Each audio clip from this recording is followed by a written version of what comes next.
Hello, it's Randi Rhodes. Here's a clip from our show, and go to randyrhodes.com for the whole thing and a podcast. Buy a stinking podcast. Believe me. Knock, knock. Who's there? It's a figment of your imagination. Randi Rhodes Show. Turn up your mind.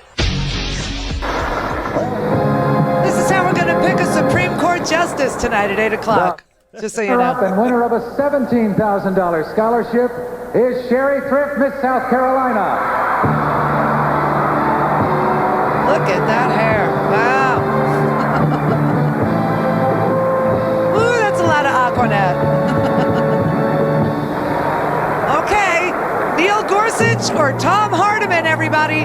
Gorsuch Now you know why it's so difficult. or It takes Hardiman. so long. It's There are so 6 difficult. Beautiful, bright, talented young women. Oh, One my of them God. will be the new Miss America And the winner Supreme of a Court Justice. $30,000 scholarship. Of the United States of And our America. new Miss America is Susan Aiken, Miss Mississippi. Oh, yay, Susan Aiken. That's the new Supreme Court Justice. What is he doing? Everybody's they're speculating because, I told you this week was going to be all about the Supreme Court. I was wrong because we're still dealing with the State Department pushback on the Muslim ban, whether it is a ban, it isn't a ban. The White House said it was a ban.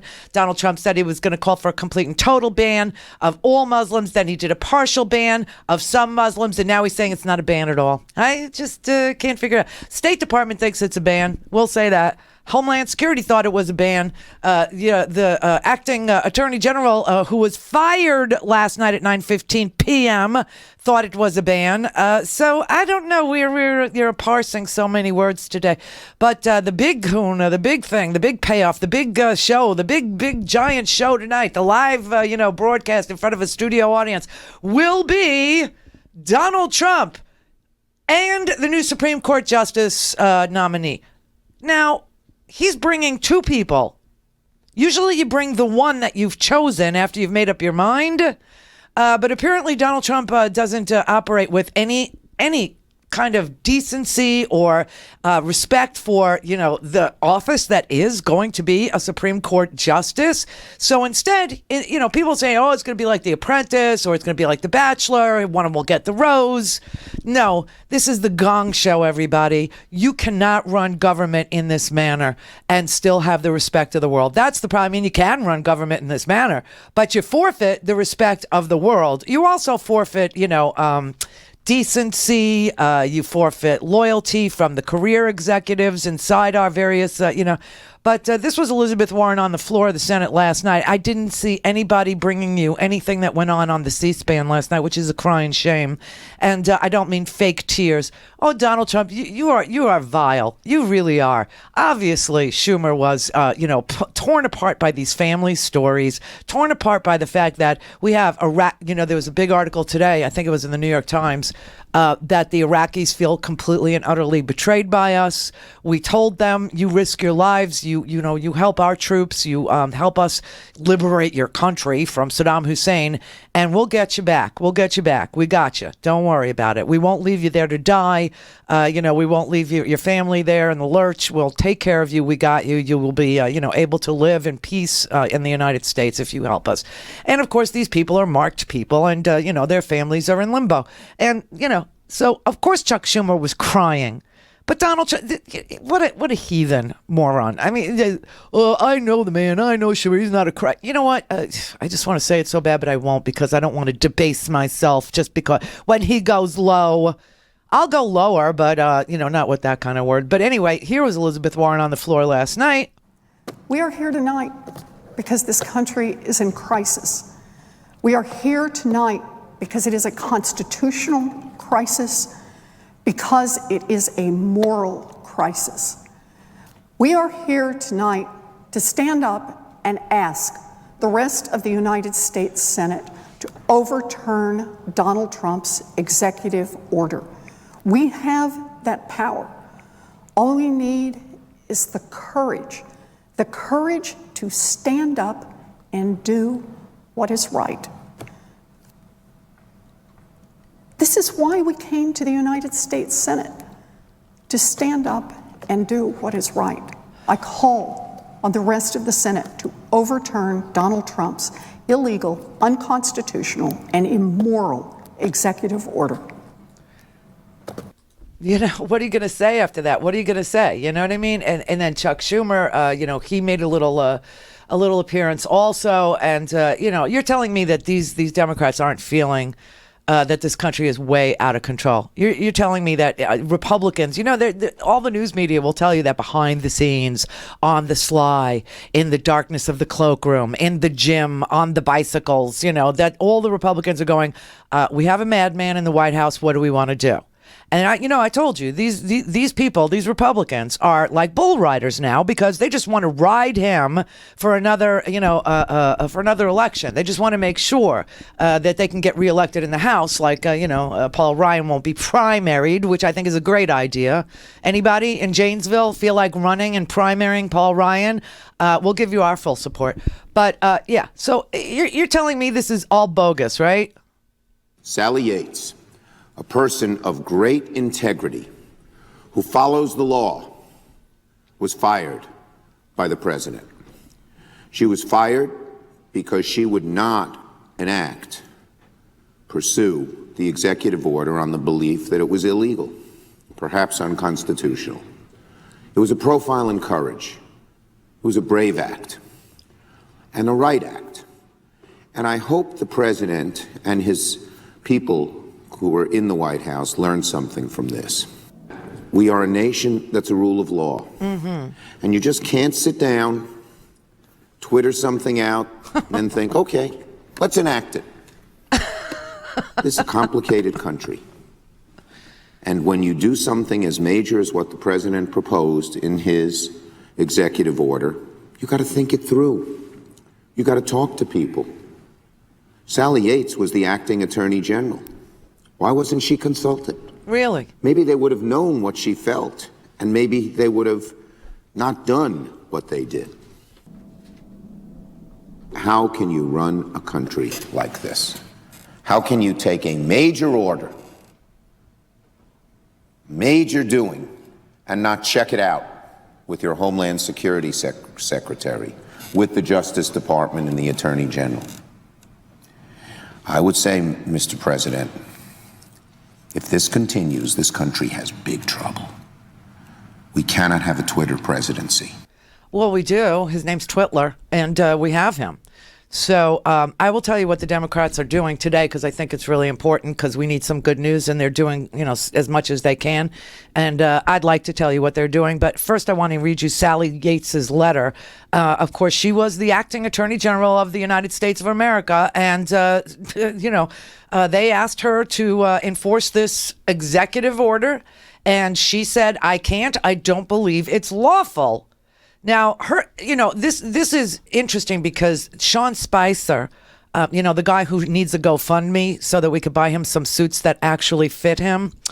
Yeah, Sean Spicer stood up on his, little podium yesterday and said that if people don't like it, meaning the way that Trump is, executing executive orders instead of legislation and declaring things need to be defended even if they're in violation of the Constitution or in violation of current law, then they should leave. They should just go. But I got news for you. These people are not there at Justice. The people aren't there at Homeland Security. People aren't there at the State Department to be rubber stamps. Their fidelity is not to the president. Their fidelity is to the law. Again, I keep explaining this to you. The president is not America. Patriots don't support the president. They support their country and the Constitution. And when the country is right, you cheer. And when the country is wrong, you right it. That is what patriotism is. It is not loyalty to a person. It's loyalty to a nation of laws, hence the Constitution and the country itself. That's patriotism. Trump has some very twisted idea that this government should be loyal to him, not to the Constitution, which is what you swear an oath to. No one swears an oath to uphold the orders of the president. No one swears to uphold whatever Donald Trump says or any president says. Nobody says, that if he comes out naked, I won't say the emperor has no clothes. That is not what you take an oath to when you serve this nation in any office that requires an oath. I don't care if you're a private first class or the Secretary of State or the Department of Homeland Security or the president himself. He took an oath to uphold the Constitution. Here's her letter. It's very brief. She wrote, on January 27, 2017, the president signed an executive order regarding immigrants and refugees from certain Muslim-majority countries. The order has now been challenged in a number of jurisdictions. As the acting attorney general, it's my ultimate responsibility to determine the position of the Department of Justice in these actions. My role is different from that of the Office of Legal Counsel, which, through administration of both parties, reviews executive orders for form and legality before they are issued. OLC's review is limited to the narrow question of whether, in the Office of Legal Counsel's view, a proposed executive order is lawful on its face and properly drafted.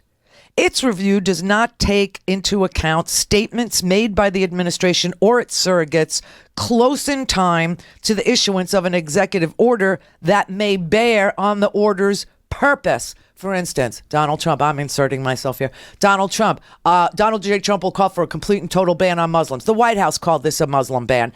The press secretary, Sean Spicer, called it a Muslim ban. Everybody called it a ban, a travel ban, this ban, that ban. And now today they're walking it back because you can't do it. All right, anyway.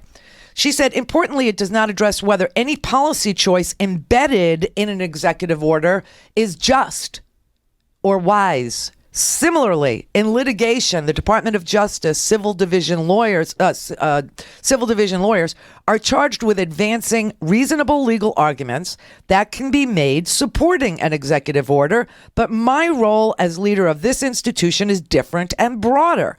My responsibility is to ensure that the position of the Department of Justice is not only legally defensible, but is informed by our best view of what the law is, after consideration of all the facts. In addition, I am responsible for ensuring that the positions we take in court remain consistent with this institution's solemn obligation to always seek justice and stand for what is right. At present, I am not convinced that the defense of the executive order is consistent with these responsibilities, nor am I convinced that the executive order is lawful. Consequently, for as long as I am the acting attorney general, the Department of Justice will not present arguments in defense of the executive order unless and until I become convinced that it is appropriate to do so. So he fires her. He fires her at 9 o'clock at night and swears in some guy from Alabama, where Jeff Sessions is from. Oh, Virginia, sorry. Where Jeff Sessions is not from. He's from Northern Virginia, where Jeff Sessions has never even been except to go to some defense contractors meetings. Right. Fundraisers. So you have the acting attorney general fired by a man-child who is playing the part of a president in some weird play that is being written in his head that either is going to look a lot like The Apprentice or like The Gong Show tonight.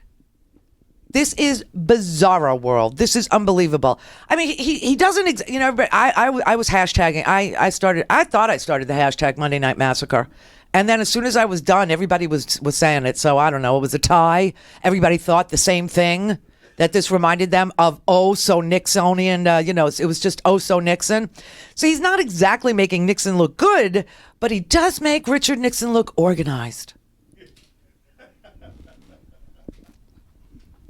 I don't know. Is he going to keep firing everyone who doesn't agree with him, even though they swore an oath to uphold the laws and they swear an oath to uphold the Constitution? Is he going to fire everybody that disagrees with him? Because we're going to be down to immediate family members and Rudy Giuliani, who, by the way, is our cybersecurity expert. Woohoo!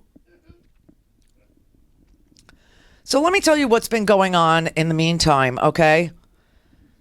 So He appoints this guy from Northern Virginia. I don't know how badly this man, Dana Boente, needs this paycheck, but being a temp sycophant, I mean, I wouldn't take that job no matter how broke I was. Obviously, I'd go work for myself. Oh, I did that? Good. See, I'm a woman of my word.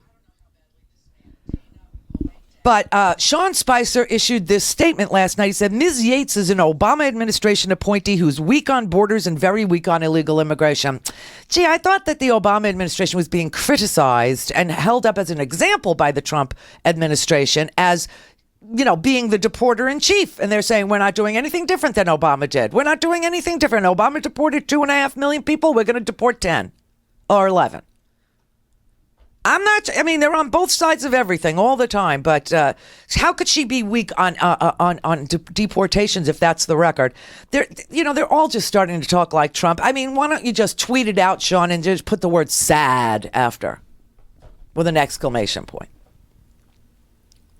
Yates was standing up for the law, and Trump is standing up for lawlessness, and that is the difference right here. So here's what happened over at the State Department. The State Department officials are signing a letter of dissent on the Muslim ban.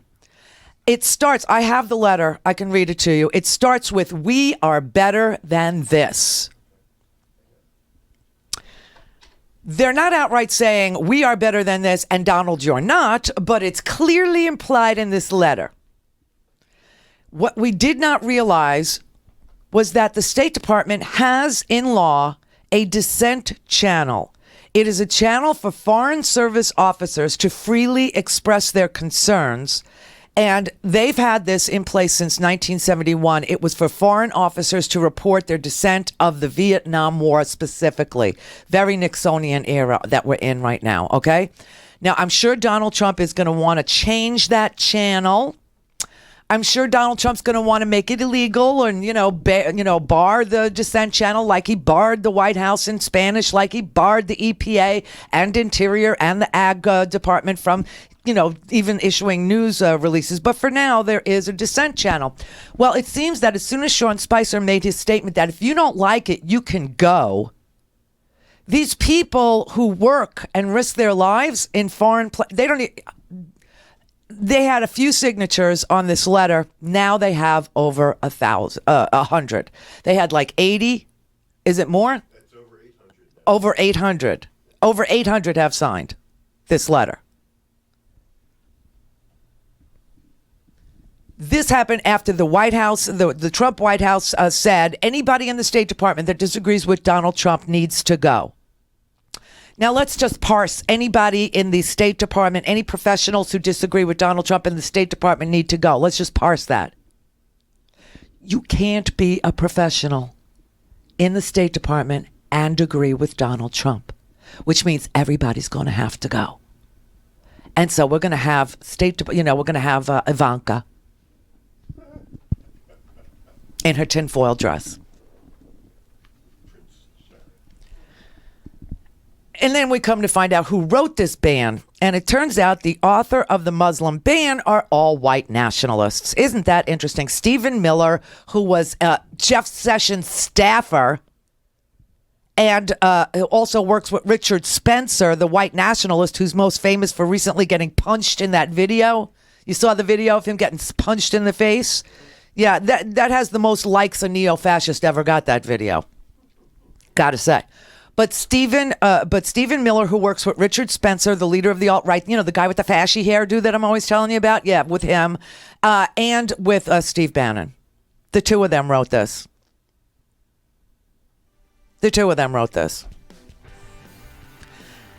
And then they send out today General John Kelly, who, from the Department of Homeland Security, to say, don't worry, I'm gonna execute this order humanely, which misses the point of the order. This is not a humane order. You don't diss the Iraqis like translators who've helped U.S. troops in Iraq. And those people have written an article today that says that Trump has let them down. So let me tell Iraqis a little something, especially the ones who, helped our troops and risked their lives. Here's how you deal with it. Always expect the worst from Donald Trump. Always expect to be screwed by him, hurt by him, dissed by him, marginalized by him, berated by him, hurt by him, and then you'll never be disappointed and you won't feel let down. Just expect the worst is what I'm saying. And then, on behalf of a grateful nation, accept my sincere apology. Damn, man. For a commercial-free, on-demand, whenever, wherever listening experience. Visit randyrhodes.com for your personal premium podcast today. Go to randyrhodes.com for the whole thing and a podcast. Buy a stinking podcast.